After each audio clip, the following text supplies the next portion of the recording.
नमस्कार दोस्तों, मैं हाजिर हूं झारखंड के प्रमुख समाचार पत्रों में छपी गढ़वा पलामू समेत 24 जिलों की चुनिंदा बड़ी खबरों के साथ। जानिए आज की तमाम बड़ी खबरें जो आपके लिए जानना बेहद जरूरी है। चाहे बात हो मैया सम्मान योजना की, पीएम और अबुआ आवास की या फिर राशन कार्ड और पेंशन जैसी योजनाओं की। झारखंड के 25 साल पूरे होने पर पूरा प्रदेश रजत जयंती मना रहा है। स्थापना दिवस के दिन शनिवार को राज्यपाल संतोष गंगवार, मुख्यमंत्री हेमंत सोरेन, विधायक कल्पना सोरेन कोकर स्थित भगवान बिरसा मुंडा की समाधि स्थल पर पहुंचकर उन्हें श्रद्धांजलि अर्पित की। इसके बाद मुख्यमंत्री, राज्यपाल और केंद्रीय मंत्री जुएल ओरांव के साथ बिरसा मुंडा के जन्मस्थली खूंटी के उलीहातू गांव भी गए। आपको बता दें, राज्य में 18 दिनों तक लगातार कार्यक्रम चलेगा। शनिवार को मोरहाबादी मैदान में स्थापना दिवस पर मुख्य कार्यक्रम का आयोजन किया गया। लोगों से खचाखच भरा हुआ मैदान दुल्हन की तरह सजा और हजारों लोग इस ऐतिहासिक पल के गवाह बने। मुख्य कार्यक्रम में राज्यपाल और मुख्यमंत्री मौजूद रहे। कार्यक्रम की शुरुआत भगवान बिरसा मुंडा को नमन करने के साथ की गई। मोरहाबादी में शानदार सांस्कृतिक प्रस्तुति, झारखंडी नृत्य, गीत संगीत और परफॉर्मेंस ने माहौल को ऊर्जा से भर दिया। सुरक्षा के कड़े इंतजाम किए गए हैं। सबसे बड़ा ऐलान 5,992 करोड़ की 166 योजनाओं का शिलान्यास और महत्वपूर्ण योजनाओं का उद्घाटन किया गया। झारखंड के 11 जिलों में 15 और 16 नवंबर को शीतलहर चलेगी। पिछले 24 घंटा में राज्य के 9 जिलों का तापमान 10 डिग्री से नीचे चला गया। सबसे ठंडा जिला खूंटी रहा, जिसका तापमान 7 डिग्री तक पहुंच गया। दिन में यहां का तापमान 8 डिग्री के आसपास बना हुआ है। मौसम विभाग ने 15 और 16 नवंबर को रांची, खूंटी, पलामू, गढ़वा, चतरा, गुमला, लातेहार, लोहरदगा, सिमडेगा, हजारीबाग और रामगढ़ में शीतलहर चलने की चेतावनी जारी की है। मौसम विभाग ने इन जिलों में सुबह शाम बाहर निकलते समय सावधानी बरतने की बात कही है। रांची मौसम केंद्र के वैज्ञानिक अभिषेक आनंद के अनुसार हिमालय में बर्फबारी के बाद वहां का तापमान गिर गया है। बर्फीली हवाएं सीधे झारखंड की ओर आ रही हैं और ठंड का असर अगले कुछ दिनों तक झारखंड में और बढ़ने वाला है।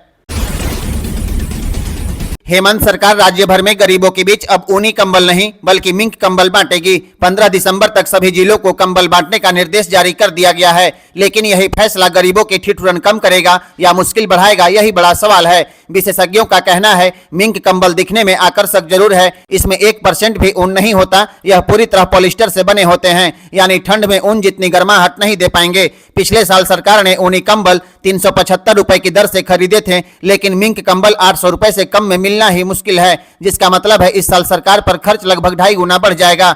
आपको बता दें, पूरे राज्य में 9,20,245 मिंक कंबल बांटे जाएंगे। पलामू में सिर्फ 54,115, गढ़वा में 36,901, लातेहार में 20,280 कंबल बांटने का लक्ष्य है। सबसे ज्यादा धनबाद जिले में 75,000 कंबल बांटे जाएंगे। मिंक कंबल का साइज भी स्पेशल 60 बाई 90 इंच और वजन 2 किलो होता है। यह आमतौर पर मार्केट में नहीं मिलता, इसे स्पेशल ऑर्डर पर तैयार करना पड़ता है। मतलब सप्लाई में देरी लगभग तय है और ठंड का मौसम किसी का इंतजार नहीं करता।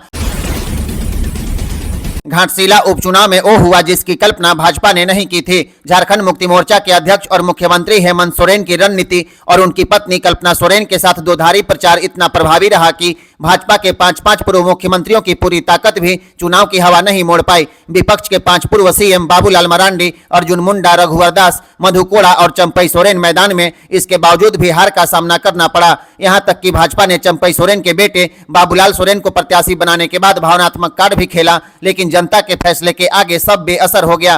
पहली सभा में ही मुख्यमंत्री हेमंत सोरेन ने कहा था, मैं अकेला 5 पूर्व मुख्यमंत्रियों पर भारी पड़ूंगा, और घाटशिला के नतीजों ने यह बात सच कर दी। रांची के रिम्स अस्पताल में भर्ती मरीजों को अब 2-2 दिन चिकन, अंडा और पनीर दिया जाएगा। मेन्यू को पूरी तरह अपडेट किया गया है। यह बदलाव रिम्स में भर्ती हजारों मरीजों को सीधे फायदा पहुंचाने वाला है। दिन की शुरुआत चाय और बिस्किट से होगी ताकि मरीज को जल्दी ऊर्जा मिले और शरीर का मेटाबॉलिज्म एक्टिव रहे। नाश्ता को और भी पावरफुल कर दिया गया है। हर दिन एक उबला अंडा, दूध और सीजनल फल दिया जाएगा, यानी प्रोटीन, विटामिन और दोनों की भरपूर सप्लाई होगी। लंच मेन्यू को पूरी तरह बदल दिया गया। अब मरीजों को 2 दिन चिकन, 2 दिन अंडा और 2 दिन पनीर के साथ रोटी, चावल, दाल और हरी सब्जी भी दी जाएगी। पहली बार रिम्स में इतना हाई प्रोटीन और रेडी टू रिकवरी मेन्यू लागू किया गया है। शाम के नाश्ते में अब सिर्फ पोहा ही नहीं बल्कि बेसन का चिल्ला, स्प्राउट और हल्के हेल्दी ऑप्शन भी शामिल किए गए हैं। यह बदलाव मरीज की रिकवरी और डाइजेशन दोनों के लिए जरूरी है। रात में मरीजों को रोटी, दाल और हल्की सब्जी दी जाएगी, जिससे रात में पाचन सामान्य रहे। गंभीर मरीजों को दाल पानी, नींबू पानी, नारियल पानी जैसे आसान टू डाइजेस्ट लिक्विड दिए जाएंगे। पहले प्रति मरीज 129 रुपए का भुगतान होता था, अब इसे बढ़ाकर 150 रुपए प्रतिदिन कर दिया गया है। यानी अब खाने की गुणवत्ता के साथ साथ पोषण भी बढ़ेगी। यानी साफ है, रिम्स में मरीजों की डाइट को लेकर बड़ा सुधार हुआ है। मरीजों को अब पहले से ज्यादा पौष्टिक, हेल्दी और बैलेंस्ड मील मिलेगा। अब यह बदलाव अगले 7 से 10 दिनों के भीतर पूरी तरह लागू हो जाएगा। बिहार चुनाव के नतीजों के बाद अब झारखंड की राजनीति में हलचल शुरू हो गई। झारखंड मुक्ति मोर्चा ने पहली बार खुलकर बड़ा बयान दिया। महासचिव सुप्रियो भट्टाचार्य ने साफ साफ कहा है, महागठबंधन की समीक्षा होगी और बिहार में लोकतंत्र की हत्या होने की उन्होंने बात कही। उन्होंने तेजस्वी यादव पर सीधा तंज कसते हुए कहा कि अगर तेजस्वी रांची आकर हारे का सहारा हेमंत सोरेन हमारा का जाप कर लेते तो बिहार का नतीजा कुछ और होता। यानी झारखंड मुक्ति मोर्चा का इशारा साफ है, महागठबंधन में सीटें नहीं मिली, इसलिए नतीजे बिगड़ गए। अब सबसे बड़ा सवाल है कि क्या झारखंड में महागठबंधन में दरार पड़ने वाली है या फिर यह 2026 की राजनीतिक तैयारी है। पलामू जिले में फर्जी राशन कार्डधारियों के खिलाफ बड़ी कार्रवाई की गई है। राशन कार्ड से 46,000 से ज्यादा लोगों के नाम हटा दिए गए। खाद्य आपूर्ति विभाग ने अप्रैल से चल रहे परफॉर्मेंस इंडिकेटर अभियान के तहत यह कार्रवाई की है और यह आंकड़ा चौंकाने वाला है। 6 महीने से राशन नहीं उठाने वाले 23,463 लोगों के नाम हटा दिए गए। 12,869 लोग संदिग्ध और मृत पाए गए। उम्र में गड़बड़ी वाले 18 साल से कम या 100 से ऊपर वाले 1982 लोगों के नाम हटा दिए गए। आपको बता दें, 7,777 कार्ड ऐसे थे जो डुप्लीकेट थे और इनके नाम पर राशन की निकासी हो रही थी। इन राशन कार्डों को भी रद्द कर दिया गया। विभाग के मुताबिक यह कार्रवाई इसलिए की गई ताकि असली लाभुकों को समय पर और सही मात्रा में अनाज मिल सके। आपको बता दें, पलामू जिले में 3,64,000 लाल कार्डधारी, 44,000 पीला कार्डधारी और 39,000 हरा कार्डधारी हैं। विभाग का कहना है, जांच अभी जारी रहेगी और आगे भी कई नाम हटाए जाएंगे।